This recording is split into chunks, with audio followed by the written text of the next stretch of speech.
Il y a de cela 800 ans, dans un royaume prospère, vivait un homme du nom de Joy Boy. Cet homme était le roi d'un peuple légendaire, les Boucaniers. Des aventuriers des mers qui naissaient avec le sourire, possédaient une force surhumaine et étaient dotés d'une liberté absolue. Tous descendants du dieu soleil Nika, ils avaient reçu l'un de ses plus beaux héritages, un fruit du démon donnant la capacité à son utilisateur d'être encore plus libre. Joy Boy en était le possesseur, et son objectif était simple, créer un monde où tout le monde pouvait rire et manger à sa faim. Malheureusement, une force démoniaque siégeait dans son royaume et conspirait dans son dos. Imu Nerona ne pouvait supporter le fait qu'elle était la seule à ne pas avoir de sang boucanier. En réalité, elle n'avait jamais souri de sa vie, et c'est ce qui la poussa à pactiser avec le démon des mers en échange de son humanité. En devenant un démon, Imu obtint une force démesurée, mais son cœur fut plongé dans les ténèbres et l'idée de sourire lui était désormais lointaine. Tout ce qu'elle voulait désormais, c'était arracher le sourire de Joy Boy et détruire tout ce qui comptait à ses yeux. Allo la team, j'espère que vous allez bien. On se retrouve aujourd'hui pour parler du chapitre 1095 de One Piece. Et quel chapitre, mes amis, quel chapitre! Ça fait vraiment plaisir de voir que Oda est concentré sur ce qu'il fait de mieux, c'est-à-dire nous tisser un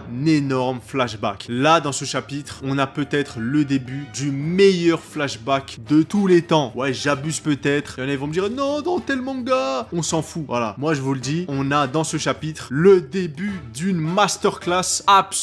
Après ce flashback, c'est sûr et certain, One Piece sera indétrônable. Et du coup, l'objectif de cette review, ce sera donc d'analyser en détail tout ce qui a été montré et dit, et surtout d'essayer de théoriser sur ce qui pourrait se passer ensuite et sur le passé de ce monde merveilleux qu'est One Piece. Donc avant de commencer, comme d'habitude, n'hésitez pas à lâcher un gros pouce bleu pour la force pour ce chapitre exceptionnel, et si ce n'est pas déjà fait, rejoignez l'équipage en vous abonnant. Allez, maintenant, on est parti. Le chapitre commence avec la fuite des soldats lambda. Bon, alors eux, c'est normal qu'ils s'enfuient parce qu'ils savent qu'ils vont se faire fumer, mais les vice-amiraux et capitaines ont le droit de rester en retrait au cas où il arriverait quelque chose à Saturne. Ce qui confirme bel et bien que les vices, les amiraux, tout ça, connaissent le visage de Saturne et surtout connaissent sa forme. Et au final, c'est un peu décevant de se rendre compte que finalement, les amiraux, ils servent un chien démoniaque. Et ça, en toute connaissance de cause. Donc ça veut dire que Garp, il sait qu'au sommet de la hiérarchie, il y a des enfoirés. Et je trouve que c'est le seul Monkey D qui est vraiment un traître au final. Voilà, on peut le dire. Garp est un hypocrite. Auparavant, j'essayais de me convaincre que non, il actait pour le bien, la justice, etc.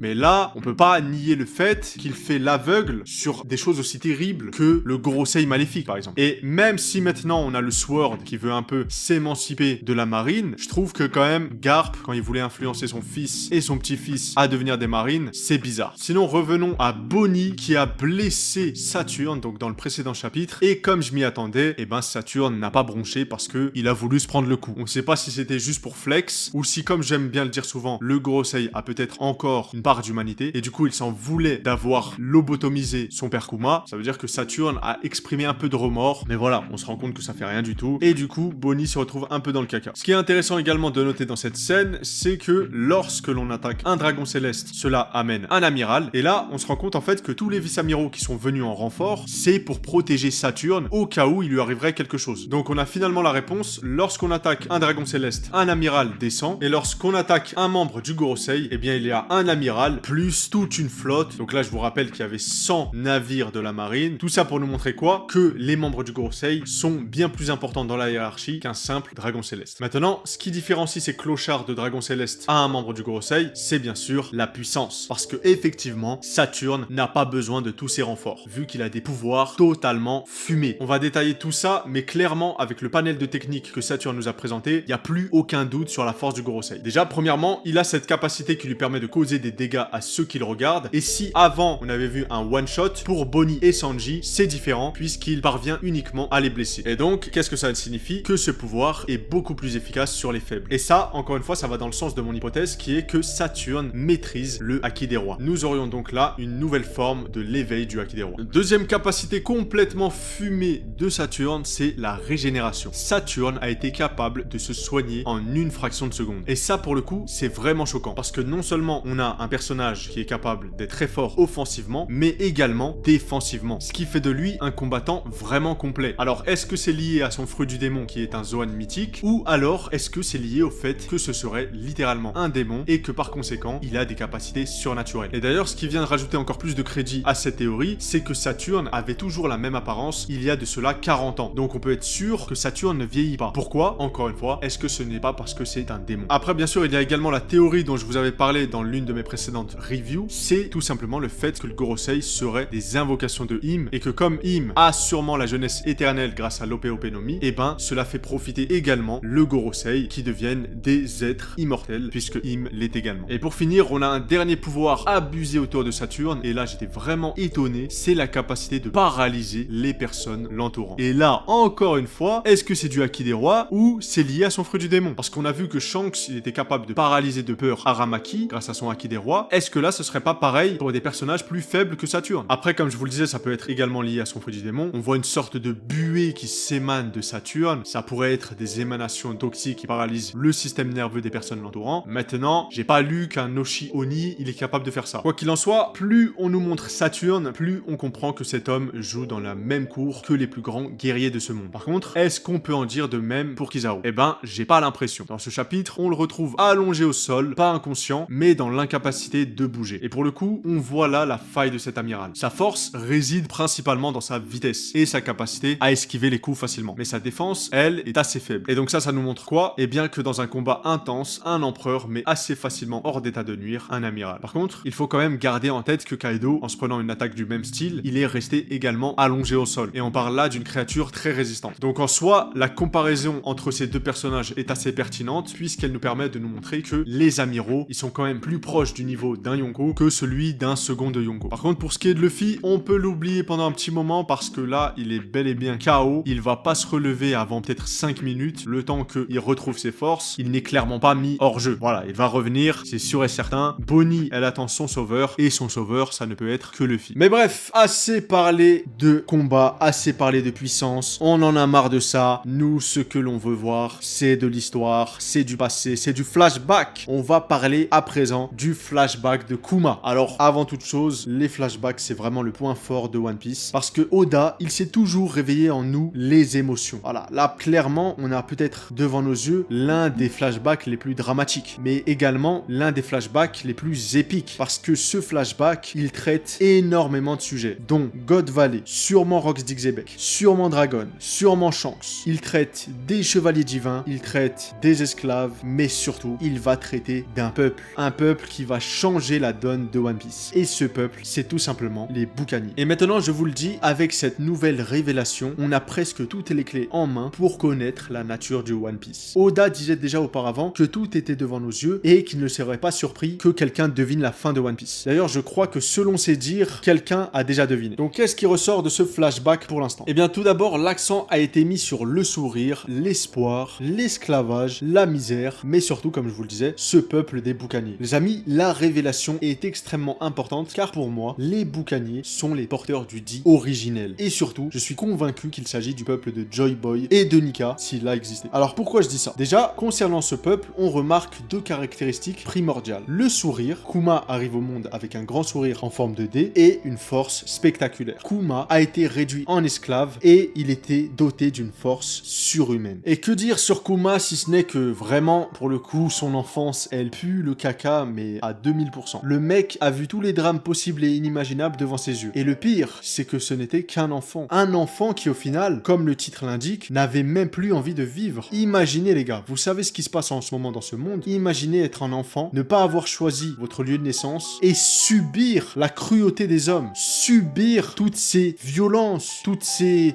humiliations, et quand même garder la tête haute. On se rend pas compte de la force de l'être humain. Mais là, je trouve ça très très bien amené de la part d'Oda, surtout dans les circonstances actuelles, parce que le message est très très beau dans ce flashback. Le message est le suivant: il y a des personnes qui n'ont pas eu de chance, des personnes qui ont vécu une vie misérable, sans en être responsables, sans avoir le choix de partir. Et au final, Kuma, ça lui donne un background de malade. Le personnage est incroyable, parce que tu te dis, malgré tout ça, il a toujours gardé espoir. Il a toujours voulu sauver les gens. Il n'est jamais rentré dans la haine ou la rancœur. Bref, quoi qu'il en soit, j'espère vraiment que Kuma, à un moment donné, il retrouvera ses esprits, même si vraiment, pour le coup, j'ai l'impression qu'il est mort. Et j'espère qu'un jour, il ira voir l'océan bleu sous le soleil avec sa fille Bonnie. D'ailleurs, justement, j'aimerais bien parler de cet océan. Est-ce que ce n'est pas All Blue? Au final, le rêve de Sanji, il serait lié directement au One Piece. C'est une théorie qui est vraiment vieille, mais pour le coup, cette cette idée d'un océan libre sous le soleil, ça m'a directement fait penser à All Blue. Et ça m'étonnerait vraiment pas que Sanji, eh ben, il découvre All Blue au moment où Luffy découvre le One Piece. Bref, maintenant on va parler également des dragons célestes et de leur dégueulasserie, les gars, c'est vraiment un flashback très sombre. On voit tout simplement le père de Kuma se faire tuer parce qu'il a été trop bruyant en dansant, et par la suite, il y a l'annonce d'un tournoi d'éradication. Voilà, on va choisir une île et on va en éradiquer tous les habitants. C'est marrant, c'est drôle, voilà, il y a des ressources à prendre, pourquoi pas faire ça sous forme de jeu. Franchement, quand j'ai vu ça, je me suis dit, Oda, il aime bien forcer sur la malveillance. Tu vois, il y a la malveillance max et il y a la malveillance dragon céleste. Les dragons célestes, pour le coup, c'est vraiment les ennemis faciles à détester. Encore les Doflamingo, les Kaido, tout ça, on arrivait quand même à s'attacher à eux. Et pour le coup, il y a rien qui pourrait nous faire changer d'avis sur ces chiens. Ces enfoirés qui vivent une vie complètement dégueulasse. Bref, comme vous l'aurez compris, l'île qui a été choisie pour le massacre des dragons célestes, c'est God Valley. Ce qui signifie que God Valley n'appartenait pas aux dragons célestes, mais bel et bien à un peuple innocent. Un peuple, en fait, qui fait penser aux Indiens. Voilà, là, nous avons carrément les Indiens et les colons d'Amérique. Les colons d'Amérique qui sont le gouvernement mondial et les dragons célestes. Et bien sûr, nous avons le roi des enfoirés, le roi des chiens, le roi raciste, Garling. Garling, le chevalier divin, qui ressemble trait pour trait à Shanks. Alors Shanks, qu'est-ce que tu nous caches sous ton sourire? Je sais pas, mais en tout cas, tu nous inspires pas trop confiance. Parce que si ça, c'est réellement son père, je vous le dis, hein, Shanks, il va devoir s'expliquer. Parce que ce mec, il est détestable. Il a un petit flow, mais il est détestable. Je vois vraiment pas comment on peut apprécier ce personnage. Là, je l'imagine juste se faire défoncer par Zoro, mais ça va pas plus loin. Je me dis pas, ah, peut-être qu'il a une bonne raison de faire ça. Non, il arrive, il tue le roi de ce peuple. Ok, bon, ça te fait moins 10 000 points. Qu'est-ce que tu as fait? Non, je me mettais un petit handicap